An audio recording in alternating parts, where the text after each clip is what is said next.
आज हम बनाएंगे टमाटर से बहुत ही ज़्यादा टेस्टी टी टाइम स्नैक्स। तो चलिए इसे जल्दी से बनाना शुरू करते हैं। तो सबसे पहले हमने टमाटर को अच्छे से वॉश कर लिया है और अब इसकी जो ऊपर वाला ये हिस्सा है यानी कि इसके डंठल को पहले हम निकाल देंगे। टमाटर दो तरह के मार्केट में आते हैं, एक थोड़ा ज़्यादा खट्टा होता है और एक थोड़ा कम खट्टा होता है। तो इस रेसिपी के लिए थोड़ा कम खट्टा वाला टमाटर यूज़ कीजिएगा। और अब एक चाकू की हेल्प से इस तरह से इसके ऊपर कट लगा लेंगे। तो यहाँ पे हमने 250 ग्राम टमाटर के ऊपर इस तरह से कट लगा लिया है। अब हम टमाटर को उबालेंगे। तो यहाँ पे हमने पानी को पहले से ही गर्म करने के लिए रख दिया था। अब हम एक एक करके सारे टमाटर को इसमें डाल देंगे। साथ ही में हमने 2 हरी मिर्ची को भी डाल दिया है, इसे भी डाल के हम उबालेंगे। तो चलिए गैस का फ्लेम हमने मीडियम कर दिया है और अब इसे ढक के हम 3 से 4 मिनट के लिए पकने देंगे। तो यहाँ पे टमाटर को उबलते हुए 3 से 4 मिनट हो गया है। अब हम इसे चेक कर लेते हैं। और ये देखिए टमाटर जब अच्छे से सॉफ्ट हो जाते हैं तो इनका छिलका अपने आप ही निकलने लगता है। अब हमने गैस का फ्लेम ऑफ कर दिया है और इसे एक छन्नी की हेल्प से निकाल लेंगे। टमाटर के ऊपर हमने जो कट्स लगाया था इसकी वजह से इनका छिलका अपने आप ही निकलने लगता है और ये जल्दी से सॉफ्ट भी हो जाते हैं। तो इस तरह से हम छन्नी के ऊपर इसे डालने के बाद इसका हम पानी पहले छान लेंगे, फिर इसे प्लेट में निकालते जाएंगे। और ये देखिए लास्ट में जो हरी मिर्ची को हमने डाला था उसे भी हम निकाल लेंगे। तो अब हमने टमाटर को ठंडा कर लिया है। अब हम इसके छिलके को निकाल देंगे। तो ये देखिए फ्रेंड्स, इसका छिलका जो है बहुत ही आसानी से अपने आप ही निकल रहा है क्योंकि हमने इसके ऊपर कट्स लगाया था। तो बहुत अच्छे से ये सॉफ्ट हो गया है। इनको निकालने के लिए हमें कोई भी मेहनत नहीं करनी पड़ी, ये अपने आप ही निकलते जा रहे हैं। तो ये देखिए फ्रेंड्स, इसी तरह से हमने सारे टमाटर के छिलके को निकाल लिया है। अब हम इसे मिक्सी जार में डाल के इसका फाइन सा प्यूरे बना के तैयार कर लेंगे। तो फ्रेंड्स रेसिपी को ट्राई ज़रूर कीजिएगा। और ये टमाटर से बना रहे हैं तो बहुत ही हेल्दी भी है, साथ साथ ये टेस्टी भी बहुत है, क्रिस्पी भी बहुत बनती है। तो आप इसे ट्राई ज़रूर कीजिएगा। टमाटर और हरी मिर्ची को हमने मिक्सी जार में डाल दिया। अब हम इसमें बिना पानी डाले हुए इसका फाइन सा प्यूरे बना के तैयार कर लेंगे। तो ये देखिए हमने इसका फाइन सा प्यूरे बना के तैयार कर लिया। जितना भी फाइन हो सके आप इसे पीस लीजिएगा और फिर इसे छन्नी के ऊपर डाल के इस तरह से छान लीजिएगा। इससे क्या होगा कि जो भी कुछ इसके अंदर बचा हुआ होगा वो आसानी से छन जाएगा और ये फाइन सा पेस्ट बन के तैयार होगा। तो ये देखिए इस तरह से हमने इसे छान लिया है। अब इसका जो टमाटर का बीज था वो इसमें रह गया है। तो इस तरह से हम इसे छान लेंगे और टमाटर के बीज को अलग कर देंगे। ये देखिए इस तरह से हमने इसे छान लिया और ये जो बीज रह गया इसे हम अलग कर देंगे। तो चलिए अब यहाँ पे टमाटर का बिल्कुल फाइन सा प्यूरे बन के तैयार है। तो अब हम इसमें कुछ पाउडर मसाला ऐड करेंगे। तो हमने यहाँ पे डाला half teaspoon red chilli powder. इसी के साथ हम डालेंगे हाफ़ टी स्पून नमक। नमक आप अपने टेस्ट के अकॉर्डिंग कम या ज़्यादा भी कर सकते हैं। और इसी के साथ हम डालेंगे हाफ़ टी स्पून ज़ीरा पाउडर। अगर आप इसे थोड़ा और चटपटा बनाना चाहते हैं तो यहाँ पे आप हाफ़ टी स्पून काली मिर्च का पाउडर भी ऐड कर सकते हैं। इससे ये स्नैक्स और भी टेस्टी और भी चटपटा सा बन के तैयार होगा। तो ये देखिए हमने सारे पाउडर मसाले को अच्छे से मिक्स कर लिया है। अब हम इसमें डालेंगे 1 कप चावल का आटा।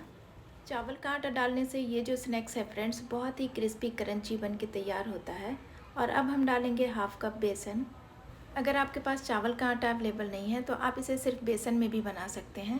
बेसन के साथ पे ये बहुत ही क्रिस्पी क्रंची बहुत ही टेस्टी बन के तैयार होता है। तो इसे और भी क्रिस्पी बनाने के लिए हम ऐड करेंगे 1 टेबल स्पून रिफाइंड ऑयल। बस ध्यान रखिएगा फ्रेंड्स कि इसमें आप सरसों का तेल मत ऐड कीजिएगा। सरसों के तेल में स्मेल होती है तो रेसिपी अच्छी नहीं बनेगी। तो इस तरह से अब हम सारी चीज़ों को अच्छे से मिक्स कर लेंगे। ये देखिए इस तरह से चलाते हुए स्पून की मदद से इसे अच्छे से मिक्स कर लीजिएगा। बैटर को ज़्यादा पतला मत कीजिएगा। अगर आपका बैटर थोड़ा पतला हो जाता है तो आप इसमें थोड़ा सा बेसन और ऐड कर लीजिएगा और फिर इसी तरह से इसे मिक्स कर लीजिएगा। तो अब हम इसे हाथ से मैश करेंगे। तो इस तरह से हम पहले स्पून को साफ़ कर लेंगे और फिर हाथ में थोड़ा सा तेल लगाने के बाद हम डो को इस तरह से अच्छे से मैश करेंगे। तो ये देखिए डो हमारा बहुत ही स्मूथ और फाइन सा होना चाहिए, ना बहुत पतला है और ना ही बहुत थिक है। ये देखिए इस तरह का डो बना के तैयार करेंगे। तो चलिए अब हम इसे साइड में रख देते हैं। और इसे बनाने के लिए यहाँ पे हमने एक मशीन लिया है। ये देखिए इस तरह से ये मशीन इजीली मार्केट में मिल जाती है या फिर आप इसे ऑनलाइन भी परचेज़ कर सकते हैं। तो इस तरह से इस मशीन के पीछे वाला जो हिस्सा है इसे हम खोल देंगे और इसमें 3 तरह की जाली होती है। तो ये हमने मीडियम वाली जाल को यहाँ पे यूज़ किया है। तो सबसे पहले हम इसमें तेल अप्लाई कर लेंगे। इससे क्या होगा कि बैटर हमारा चिपकेगा नहीं। और फिर इसे इस तरह से घुमाते हुए मशीन में सेट कर लेंगे। और इसके अंदर वाला जो पोर्शन है इसमें भी हम थोड़ा सा तेल अप्लाई करेंगे। इससे बैटर हमारा चिपकेगा नहीं और जब इसे हम क्लीन करेंगे तो आसानी से ये क्लीन भी हो जाएगा। तो चलिए इसे साइड में रख देते हैं और अब हम डो की तरफ चलते हैं। तो यहाँ पे डो जो है हमारा, इसमें से हम पहले इसे 2 टुकड़े में कट कर लेंगे। ये देखिए इस तरह से हमने इसे 2 भाग में बांट लिया है और इसे हम सिलेंडर का शेप दे देंगे इस तरह से। और फिर इसे मशीन में हम इस तरह से फिल कर लेंगे। और अब इसके ऊपर इस कवर को हम इस तरह से घुमाते हुए अच्छे से सेट कर लेंगे। ये देखिए इस तरह से हमने इसे सेट कर लिया है। अब हम चलेंगे सेव बनाने की तरफ। तो ये देखिए मैं इसे जूम करके दिखा देती हूँ। मशीन में हमने बैटर को फिल कर लिया है। अब हम चलेंगे सेव बनाने के प्रोसेस में। तो बहुत ही आसानी से इस मशीन से सेव बन के ढेर सारे तैयार हो जाते हैं। अब यहाँ पे तेल को हमने मीडियम टू लो फ्लेम पे गर्म कर लिया है। और ये देखिए इस तरह से मशीन को ऊपर से घुमाएंगे तो बहुत ही आसानी से सेव बन के तैयार हो जाते हैं। 1 से 2 मिनट के लिए हम इसे बिल्कुल भी टच नहीं करेंगे, थोड़ी देर हम इसे पकने देंगे। जब ये हल्के से क्रिस्पी हो जाएंगे तब हम इसे इस तरह से हल्के हल्के से इसे घुमाएंगे। इनको फ्राई होने में बिल्कुल भी टाइम नहीं लगता है, 1 से 2 मिनट में ये बन के तैयार हो जाते हैं। तो इसी तरह से इसे दोनों साइड से पलटते हुए फ्राई कर लीजिएगा।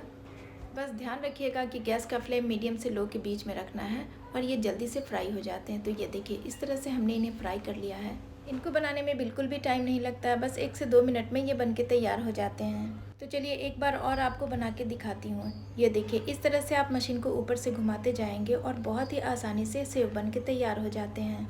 तो है ना फ्रेंड्स, बहुत ही आसान सी रेसिपी। इस तरह से आप घर में ढेर सारे सेव बना के तैयार कर सकते हैं। और यकीन मानिए जब आप इस तरह से घर में ढेर सारे सेव बना के तैयार करेंगे तो मार्केट के जो सेव होते हैं उन्हें आप बिल्कुल ही लाना भूल जाएंगे। ये इतने टेस्टी क्रिस्पी क्रंची बन के तैयार होते हैं। और घर में बनी हुई चीज़ आप सबको पता है फ्रेंड्स कि बहुत ही हेल्दी होती है। और अपने हाथ से जब कोई चीज़ आप बनाते हैं तो वो हेल्दी के साथ साथ उसका टेस्ट भी अलग होता है। तो इस तरह से आप 1 से 2 महीने के लिए आप इसे बना के स्टोर भी कर सकते हैं। ये बिल्कुल भी ख़राब नहीं होते हैं। आप सुबह और शाम की चाय के साथ इसे एंजॉय कर सकते हैं। हमने इसे टमाटर से बनाया है तो ये मार्केट के सेव से कहीं ज़्यादा हेल्दी भी है। बच्चों को तो ये बहुत ही ज़्यादा पसंद आती है। तो फ्रेंड्स रेसिपी को एक बार ज़रूर ट्राई कीजिएगा। और ये देखिए इस तरह से हमने सारे सेव को बना के तैयार कर लिया है।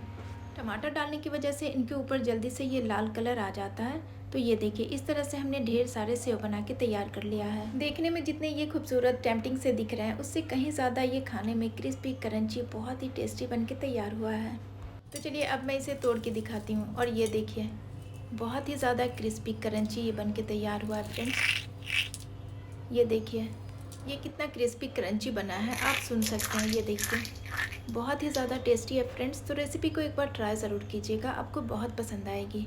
और सबसे अच्छी बात यह है कि आप इसे 1 से 2 महीने तक स्टोर भी कर सकते हैं।